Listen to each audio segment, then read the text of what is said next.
para muchos es un deporte que aquí no existe y que solamente se practica en Hawái. Y eso es una total mentira. En Colombia hay surf, hay muchas escuelas de surf. Most people assume surfing belongs somewhere else, somewhere far away. Nobody thinks Colombia, but tucked along the Caribbean coast, hidden between jungle rivers and white sand, there's a village rewriting that story, one wave at a time. This is Palomino, and this is Nico, a surfer, content creator, and Italian-Colombian rider who has become part of the growing surf culture along Colombia's Caribbean coast.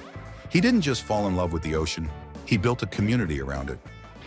Bueno, yo aprendí a surfear más o menos a los 7 años de edad. Mi padre me regaló una tabla de icopor, la que venden normalmente en las playas. Me metí al agua, la verdad, y de la primera ola sentí una conexión enorme.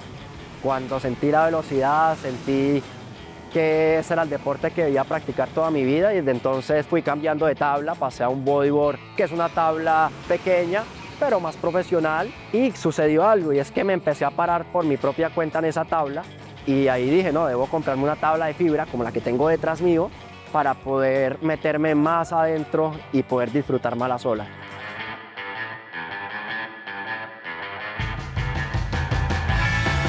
Palomino en redes sociales es conocido como el pueblo hippie. Yo le agregué otra palabra, el pueblo hippie surfista. Hay una comunidad surfista grande, y desde mi punto de vista considero que el surf es y se va a convertir más fuerte en el deporte nativo de aquí de Palomino. Para nosotros es un privilegio cada vez que vemos a una persona aquí del territorio visitando estos lugares, conociendo el surf, y más aún cuando vemos sus rostros sorprendidos al ver la cantidad de surfistas. Aquí en el agua aproximadamente por día hay 20, 30 surfistas en promedio en las tardes en Palomino.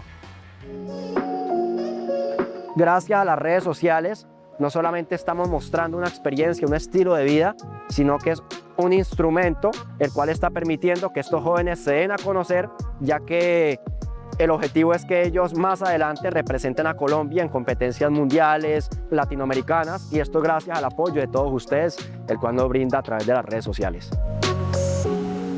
If you want to discover Colombia, subscribe to the Colombia One YouTube channel and join us for more stories from across the country.